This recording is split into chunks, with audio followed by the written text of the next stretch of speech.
हाँ जी, hello everyone. आज का जो टॉपिक है हमारा वो है सिट्रिक एसिड साइकिल। इसके बारे में हम बात करें हुँ, और ऑक्सीडेटिव फॉस्फोराइलेशन इसके बारे में हम बात करेंगे। इलेक्ट्रॉन ट्रांसपोर्ट चेन है इस चैप्टर में, इसकी भी बात हम करेंगे। डिटेल में पढ़ेंगे क्या सीन होता है, क्या नहीं होता है, कौन सी डिजीज़ है, कौन सी नहीं। सारी चीज़ें एबनॉर्मेलिटीज़ और एंजाइम की डिफिशियंसी वगैरह, ये सारी चीज़ें हम करेंगे, ठीक है? इससे पहले कि हुँ, हमें थोड़ा-सा पता होना चाहिए कि जो ऑक्सीडेटिव फास्फोराइलेशन है, इसका मतलब क्या होता है? ऑक्सीडेटिव का मतलब होता है ऑक्सीजन, फास्फो का मतलब होता है फॉस्फेट, राइलेशन एशन का मतलब होता है एडिशन। ऑक्सीजन की एडिशन। मौजूदगी में फॉस्फेट को ऐड कर देते हो, इसको हम कहते हैं ऑक्सीडेटिव फास्फोराइलेशन। ठीक हो गया? तो मैं कुछ क्वेश्चन्स अब पूछूँगा, मैं डॉक्टर तनवीर से और डॉक्टर हुँ, तारिक से, और साथ-साथ मैं डॉक्टर जो है ना क्या नाम है आपका, रानी, इससे भी मैं थोड़े बहुत क्वेश्चन पूछूँगा, और डॉक्टर यासर तो नहीं है, खैर चलो कोई नहीं। लेकिन मैं थोड़े क्वेश्चन पूछूँगा साथ-साथ में, सही है? क्योंकि अभी आप लोगों ने बहुत पढ़ा भी है, तो आप लोगों को आना चाहिए, ठीक है? तो आगे चलते हैं। सिट्रिक एसिड साइकिल, देखिए जिस तरह हमने बात की थी ना, ग्लाइकोलाइसिस की हमने बात की कि हमारे पास एरोबिक ग्लाइकोलाइसिस होती है, एनाएरोबिक ग्लाइकोलाइसिस होती है। एरोबिक ग्लाइकोलाइसिस मतलब वो है जो ऑक्सीजन की मौजूदगी में अगर पायरुवेट जो है ना वो क्रेब्स साइकिल में जाए, यानी पायरुवेट एसिटाइल को ए में जो है ना कन्वर्ट हो जाए, तो उसको ये जो है ना हमारे पास एरोबिक ग्लाइकोलाइसिस है। और अगर पायरुवेट जो है ना वो लिक्टेट में कन्वर्ट हो जाए एग्ज़ैक्टली। ऑक्सीजन की गैर मौजूदगी में, तो ये जो है ना ये एनएरोबिक ग्लाइकोलाइसिस है। तो अब हमने पढ़ा था ना, क्योंकि आरबीसी में जो है ना एनएरोबिक ग्लाइकोलाइसिस होती है। वैसे एग्जाम का क्वेश्चन है, आपसे पूछ सकते हैं कि आरबीसी में एरोबिक ग्लाइकोलाइसिस होती है कि एनएरोबिक ग्लाइकोलाइसिस होती है। तो आप लोगों को पता होना चाहिए, हुँ, ऑलरेडी हमने पढ़ा है कि ये एनएरोबिक ग्लाइकोलाइसिस होती है आरबीसी में। वो इसलिए क्योंकि आरबीसी में माइटोकॉन्ड्रिया नहीं है, ठीक है ना? बाकी सेल्स में तो हमारे पास माइटोकॉन्ड्रिया है, लेकिन उधर जो है ना हमारे पास आरबीसी में हमारे पास एनारोबिक ग्लाइकोलाइसिस होती है। इसके अलावा जो है ना किडनी का जो मेडोला है वहाँ पे भी एनारोबिक ग्लाइकोलाइसिस होती है, सही है? इसके अलावा कुछ और एक दो और भी है, तो वो खैर हम आगे आ रहा है तो वहाँ पे हम कर लेंगे, लेकिन इतना पता होना चाहिए। अब वो जो पायरुवेट जिस तरह हमने बनाया था ना ग्लाइकोलाइसिस में, तो वो जो पायरुवेट है ना वो हम अब इस क्रेब्स साइकिल में डालेंगे। ये सारा जो है ना ये क्रेब्स साइकिल है, इससे हम एसिटाइल को ए बनाएंगे। और पायरुवेट डिहाइड्रोजिनेज एंजाइम की हमने बात की थी, कल हमने एक्सप्लेन किया था कि हमारे पास 5 चीज़ें हैं जो पायरुवेट डिहाइड्रोजिनेज को जो है ना वो उसके लिए कोफैक्टर की ज़रूरत है। तो ये कल हमने इनको एक्सप्लेन किया था पिछले वाले लेक्चर में, ठीक है? तो वही पायरुवेट है, पायरुवेट डिहाइड्रोजिनेज एंजाइम है। इस पायरुवेट से हम एसिटाइल को ए बना देते हैं। लेकिन ये जो एसिटाइल को ए है ये फैटी एसिड कीटोन, ये आगे हम पढ़ेंगे। फैटी एसिड मेटाबॉलिज्म आगे एक चैप्टर है उसमें ये पाथवे आ रहा है, तो वहां पे हम करेंगे। ये उधर से भी निकलता है और इधर आ जाता है, और ये एसिटाइल को पायरुवेट से भी बनता है with the help of pyruvate dehydrogenase. अब एसिटाइल को ए हमने बनाया। अब एसिटाइल को ए और ऑक्सिलो एसीटेट ये दोनों मिलके इससे हम सिट्रेट बनाएंगे। क्या बनाएंगे? सिट्रेट। अब क्योंकि मैंने पहले आप लोगों को कहा है कि आप लोगों ने अब इस पे रट्टे नहीं लगाने एंजाइम पे कि यार हाँ अब, क्योंकि बायोकेमिस्ट्री में ज्यादातर जो स्टूडेंट्स होते हैं ना वो एंजाइम पे रट्टे लगाते हैं, बाद में भूल जाते हैं। तो आप लोगों ने अभी रट्टे नहीं लगाने हैं, आपने लोगों ने इन चीज को देखना है कि हमारे पास जो प्रोडक्ट बना है वो सिट्रेट है, क्योंकि हमने सिट्रेट ही बनाना है। सिट्रेट जब हम बनाते हैं तो इस मतलब जो एंजाइम यूज होगा, क्योंकि हमने सिट्रेट बनाना है तो सिट्रेट सिंथेज, क्योंकि हमने सिट्रेट को सिंथेसाइज किया किसके? एसिटाइल कोए और ऑक्सिलोएसिटेट दोनों मिलके इसने सिट्रेट बनाया with the help of this enzyme. तो एंजाइम भी मैं वही यूज करूंगा, क्योंकि मैंने सिट्रेट बनाया तो सिट्रेट सिंथेज, ठीक है ना? अब जैसे सिट्रेट हमारे पास बना तो ये हमारे पास फैटी एसिड सिंथेसिस में भी निकल जाता है। वहां पे यहाँ पे दरवाजा होता है शटल जिसको हम बोलते हैं, उसका नाम होता है सिट्रेट शटल, जिस पे सिर्फ सिट्रेट बाहर निकलता है। आगे आ रहा है, आगे मैं ये चीज एक्सप्लेन करूंगा। सिर्फ आप लोग जहन में रख दो कि ये जो सिट्रेट इधर बना है क्रेब्स साइकिल में, ये फिर जाके आपके सिट्रेट शटल पे बाहर निकलता है, फैटी एसिड के सिंथेसिस में भी ये काम करता है। किस तरह करता है आगे हम पढ़ेंगे, यहाँ पे सिर्फ जहन में आप लोगों ने इनको रखना है, ठीक है। अब जैसे हमने सिट्रेट बनाया, अब सिट्रेट से हम आइसोसिट्रेट बना देते हैं। यहाँ पे जो एंजाइम यूज होता है सिस एकोनाइटेज एंजाइम होता है। इस एंजाइम को याद करने की जरूरत नहीं है, बस जहन में रख लो कि हाँ यहाँ पे एक एंजाइम काम करता है, ठीक है।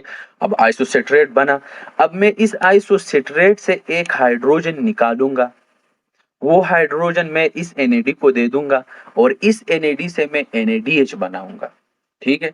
आइसोसिट्रेट से मैंने हाइड्रोजन निकाला, हाइड्रोजन मैंने किसको दिया, NAD को दिया, NAD NADH में कन्वर्ट हो गया।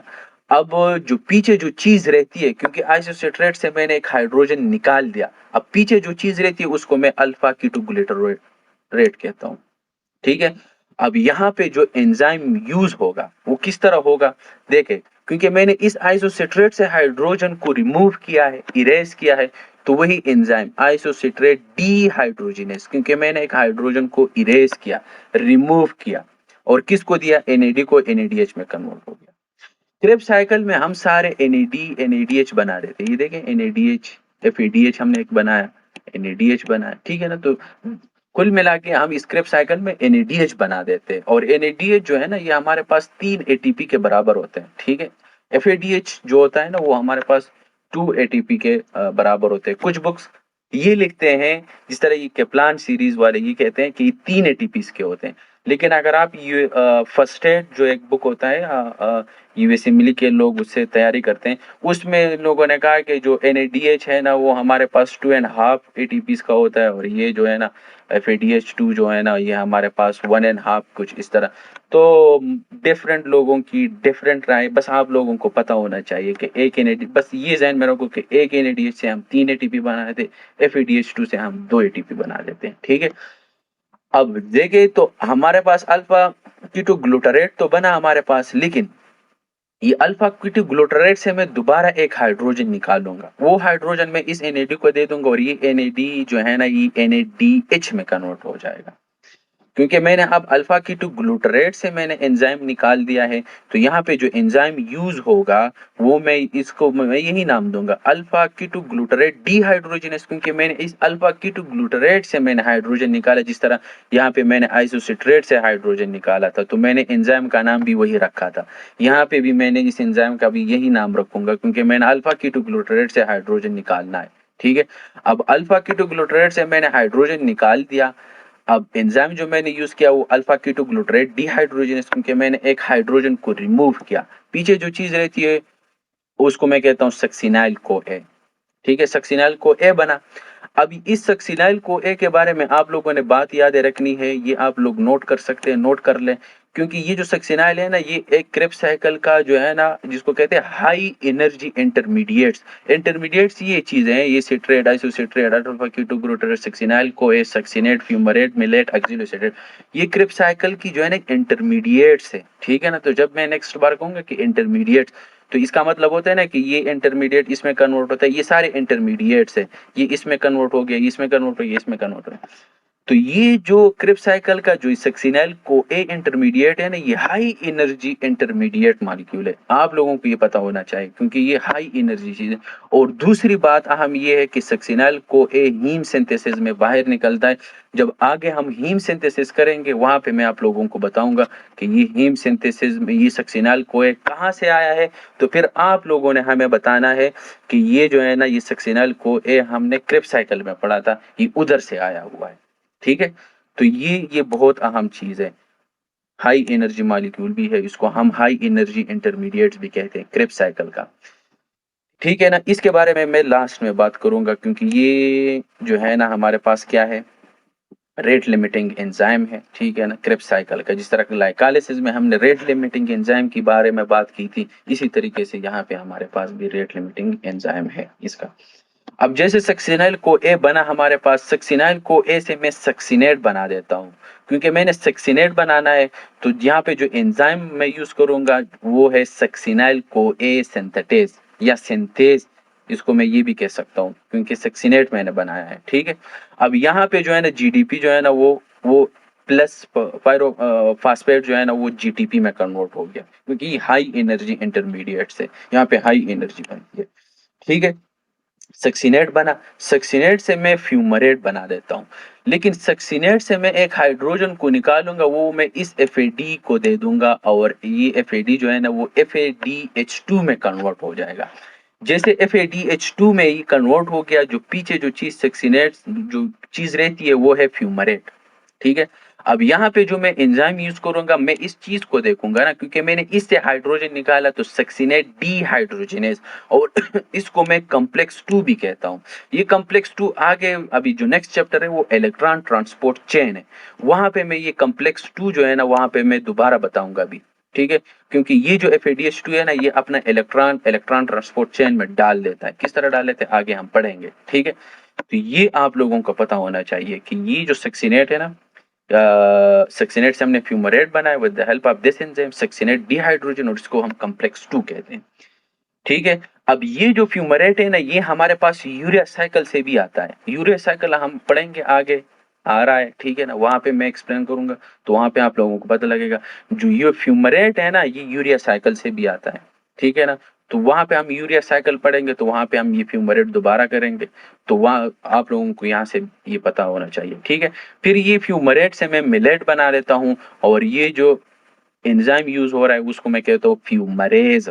ठीक है ना, मैंने मिलेट बनाया। अब ये जो मिलेट है ना ये मिलेट जो है ना ग्लूकोन्यूजेनेसिस वाले पाथवे में निकलता है। नेक्स्ट चैप्टर में हम ग्लूकोन्यूजेनेसिस करेंगे तो वहां पे हम ये दोबारा ये मिलेट, ग्लूकोन्यूजेनेसिस का क्या मतलब होता है, ग्लूको मीन्स ग्लूकोज, न्यू मतलब नॉन कार्बोहाइड्रेट, सोर्स, जेनेसिस का मतलब होता है बनाना, हम ग्लूकोज बनाते हैं फ्रॉम नॉन कार्बोहाइड्रेट सोर्स से। तो ये मिलेट शटल उधर मैं फिर दोबारा बताऊंगा ग्लूकोनेजेनेसिस में। ठीक है, क्योंकि ये ग्लूकोनेजेनेसिस में बाहर निकलता है। इसके अलावा जो है ना हमारे पास मिलेट से हम ऑक्सिलो एसीटेट बना देते हैं। यहाँ पे मैं एक दोबारा इस मिलेट से हाइड्रोजन निकालूंगा, वो मैं इस NAD को दे दूंगा और ये NAD जो है ना NADH में कन्वर्ट हो जाएगा।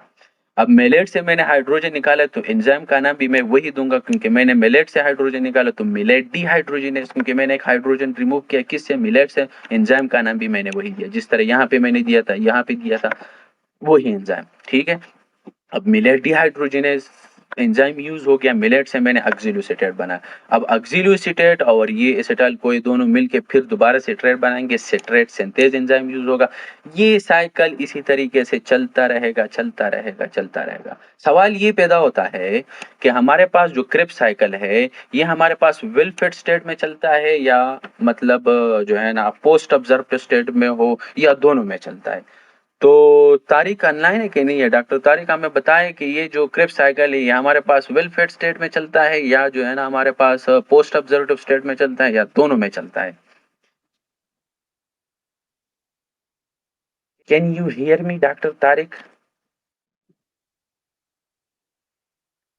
चलो वो मेरे ख्याल से नहीं सुन रहा है। ठीक है, मैं बता देता हूँ। देखें, हमारे पास जो होता है ना, जिस तरह ग्लूको ग्लाइकालिसिस वाला पाथवे था ना वो वेल फेड स्टेट में चलता है, जब आप खाना खाते हो तो आपका ग्लाइकालिसिस वाला पाथवे चलता है। लेकिन जो क्रेब्स साइकिल है ना ये आप वेल फेड स्टेट में हो या पोस्ट ऑब्जर्वेटिव स्टेट में हो, किसी भी हालत में हो, दोनों सूरतों में दोनों कंडीशंस में ये चलेगा। सही है, तो दोनों कंडीशन में ये चलते हैं।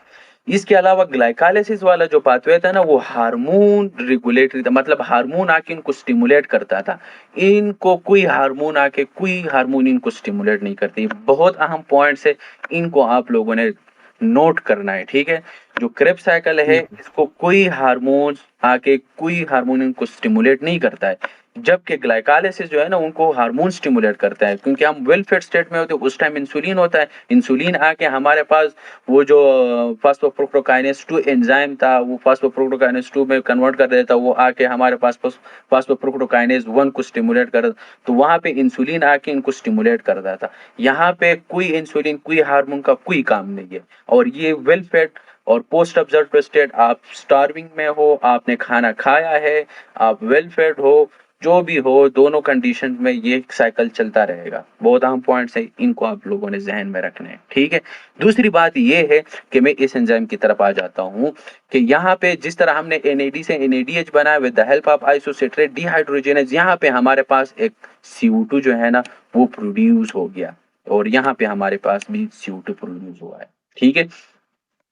अब ये CO2 अगर आप लोगों से कोई पूछे कि हमारे पास जो क्रेब्स साइकिल है इसका प्रोडक्ट क्या है, तो वो सब आपको दे सकते हैं, सिट्रेट भी दे सकते हैं, आइसोसिट्रेट भी दे सकते हैं, सारे इंटरमीडिएट्स भी दे सकते हैं, और साथ में ये CO2 भी दे सकते हैं। तो आप लोगों ने गलत नहीं होना कि आप लोग ये इंटरमीडिएट्स जो है ना इनको टेक कर लो, नहीं, ये इसका प्रोडक्ट नहीं है। ये सिर्फ ये चीज इसमें कन्वर्ट होती है, ये इसमें कन्वर्ट होती है, इसमें कन्वर्ट होती है। क्रेब्स साइकिल का जो प्रोडक्ट है ना वो CO2 है, क्योंकि इसमें हम CO2 बना देते हैं, इसका क्रेब्स साइकिल का प्रोडक्ट ये है। तो इसमें आप लोगों ने गलत नहीं होना, शायद पेपर में ये सारे आप लोगों को कंफ्यूज करने के लिए ये सारे चीजें भी दे दे और साथ में CO2 भी दे दे, तो फिर जो है ना बंदा वहां पे कंफ्यूज हो जाता है कि हाँ यार ये तो सारे चीजें थे, अब इसमें मैं कौन सा लगाऊं। लेकिन वहां पे ये चीजें आप लोगों ने नहीं लगाने, ये इसके प्रोडक्ट नहीं है क्रेब्स साइकिल की। ये citrate, isocitrate, alpha ketoglutarate, succinyl कोए, सक्सिनेट और ये फ्यूमरेट और ये जो मेलेट है, ये सिर्फ इंटरमीडिएट्स है। ये इसमें कन्वर्ट हो रहा है, ये इसमें कन्वर्ट हो रहा है, ये इसमें कन्वर्ट हो रहा है, जो प्रोडक्ट है वो CO2 है, ठीक है ना। तो ये आप लोगों ने, ये बहुत अहम पॉइंट्स है, इसको आप लोगों ने जहन में रखनी है। दूसरी जो अहम बात है, सबसे अहम बात वो है कि आइसोसिट्रेट डिहाइड्रोजिनेज, ये इसका रेट लिमिटिंग एंजाइम स्टेप है, ठीक है ना। रेट लिमिटिंग एंजाइम है। रेट लिमिटिंग एंजाइम का क्या मतलब है, कल हमने बताया था रेट लिमिटिंग एंजाइम के बारे में, कि हम इसको रेगुलेट कर सकते हैं, मतलब इसकी एक्टिविटी हम इंक्रीज और डिक्रीज कर सकते हैं, इसको रेट लिमिटिंग एंजाइम कहते हैं, ठीक है ना। तो अब इसको जो है ना हमारे पास ATP आके इसको इनहिबिट करेगी। अगर ATP है ना, बहुत ज्यादा ATP बन जाए ना, तो फिर ये हमारे पास ये इनहिबिट हो जाती है, ठीक है ना। और ये आके इसको इनहिबिट कर देता है, ATP इसको इनहिबिट कर देती है, ठीक है ना। जो जिस तरह हमने ग्लाइकोलाइसिस में पढ़ा था, ATP, सिट्रेट और ये जो है ना हमारे पास ATP आके इनहिबिट कर देती है। सिट्रेट जो फॉस्फोप्रोटोकाइनेज 1 एंजाइम था उसको ATP इनहिबिट कर दी थी। सिट्रेट जो था वो हमारे पास क्या था, उसको स्टिमुलेट करता था। इसके अलावा जो है ना ATP उनको स्टिमुलेट कर रहा था, ठीक है ना। तो इसी तरीके से यहाँ पे भी हमारे पास बहुत सारे वो है कि ये जो आइसोसिट्रेट डिहाइड्रोजिनेज है ना, इनको कुछ चीजें आके इसको इनहिबिट कर देते हैं, कुछ चीजें जो है ना इनको स्टिमुलेट कर देता है, ठीक है ना। तो ATP जो है ना इसको इनहिबिट कर देता है। बाकी जो है ना हमारे पास एक मिनट, इसके अलावा जो है ना हमारे पास एक और भी दो चार चीजें और भी है। मैं उसको थोड़ा सा देख लूं, मेरे जहन से निकल गया है कि इसको कौन कौन सी चीज और कौन कौन सी चीजें कि इनको स्टिमुलेट कर देता है।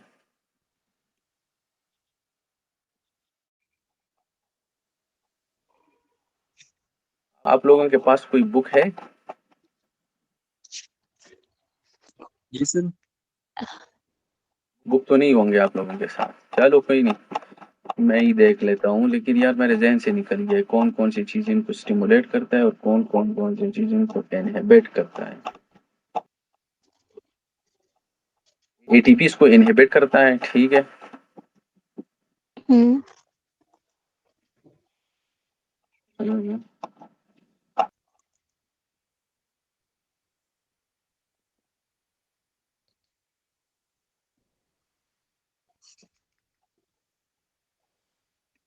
या फिर ये आप हमको होमवर्क दे दो, हम फिर देख के फिर कल बताएंगे।